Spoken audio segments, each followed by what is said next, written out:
ఆముదాల వలస ఎమ్మెల్యే కున రవికుమార్పై జరుగుతున్న తప్పుడు ప్రచారంపై కూటమి తరఫున జనసేన నాయకుడు సిక్కోల్ విక్రమ్ తీవ్రంగా స్పందించారు. వైఎస్ఆర్సీపీకి మించి దుష్ప్రచారం చేసే పోరాట యోధులు లేరని విమర్శించారు.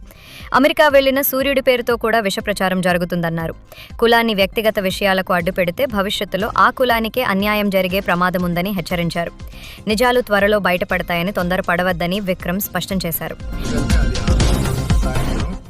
మేము కోన రవికుమార్ గారు పార్టీ ఆఫీస్కి వెళ్ళినప్పుడు కస్తూరిబై ప్రిన్సిపల్స్ అందరితో కూడా అతను మీటింగ్ పెట్టడం జరిగింది. ఆ మీటింగ్ పెట్టినప్పుడు మేము దగ్గర ఉన్నాం. అతను కోన రవికుమార్ గారు మా ఎమ్మెల్యే గారు అతను వాళ్ళందరితో చెప్పింది ఏంటంటే ఎవరు అయినా చాలా సక్రమంగా పనిచేయాలి. ఇక్కడ టీడీపీ, జనసేన, బీజేపీ, అదే వైసీపీ కూడా కాదు. ఇది గవర్నమెంట్, ఒక పొలిటికల్తో సంబంధం లేకుండా ప్రిన్సిపల్స్ అందరూ కూడా చాలా సక్రమంగా పనిచేయాలి అని చెప్తూ, అందులో ఎవరైతే ఈవిడ కస్తూరిబా ప్రిన్సిపల్ ఉన్నారో ఆవిడ టర్మ్కి వచ్చేటప్పుడు ఈవిడ చేసిన కొన్ని మైనస్లన్నీ రవికుమార్ గారు చెప్తున్నప్పుడు ఈవిడ ఏడ్చుకుంటూ బయటకు వచ్చి ఫోన్లో మాట్లాడడం ఇవన్నీ మేము దగ్గర నుంచి చూసాం.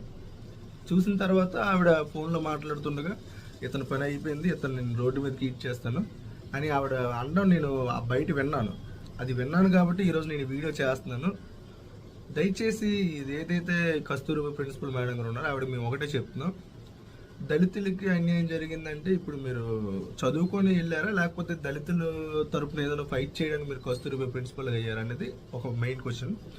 అలానే మేము ఆవిడ గురించి ఈ మధ్యన చాలామందికి అడిగాను. అక్కడ తెలుసుకున్నది ఏంటంటే, ఏంటి మీరు ప్రిన్సిపల్ అయితే మీరు పిల్లలతో కాళ్ళు నొక్కించుకోవడం, లేకపోతే మీరేమైనా రాజు హోదా రాణి హోదా అనుకుంటున్నారమ్మా? మీరు ప్రిన్సిపల్ అంటే ఒక పిల్లలకి ఎంతో విధంగా మోటివేషన్ ఉండాలి తప్ప మీరు పిల్లలతో కాళ్ళు నొక్కించుకోవడాలు, అదేవిధంగా మీకు వస్తున్న సరుకులన్నీ కూడా డిపార్ట్మెంట్కి తరలించడాలు, ఇవన్నీ మీరు చేస్తున్నారు.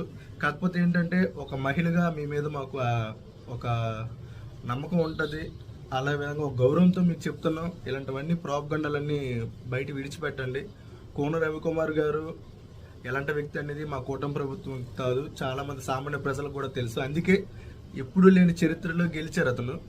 ఎందుకంటే ఎప్పుడు మనకి ఒక 10,000, 15,000 ఓట్లతో గెలిచాం. For the first time history repeat చేసిన వ్యక్తి అతను. అతనిపై మీరు ఇలాగ ప్రాపగండా క్రియేట్ చేసి మీరు అతనిపై ఏదైనా బురద చల్లాలని చూస్తే అది చాలా తప్పు. సూర్యుడు కొద్ది రోజులు అమెరికా వెళ్ళాడని చెప్పి మీ పిల్ల చినుకులన్నీ రోడ్డు మీదకి వచ్చి అతనిపై తప్పుడు ప్రచారాలు చేస్తున్నాయి. మళ్ళీ సూర్యుడు అస్తమిస్తాడు, సూర్యుడు వస్తాడు, ఉదయిస్తాడు. మీ అందరికీ చాలా బాగుంటుంది. అతను మాట్లాడితే దాని లెక్క వేరేగా ఉంటుందని మీ అందరికీ తెలుసు. కొద్ది రోజులు అంతా సర్దుకుంటుంది. ఈ తప్పుడు ప్రచారాలు చేసి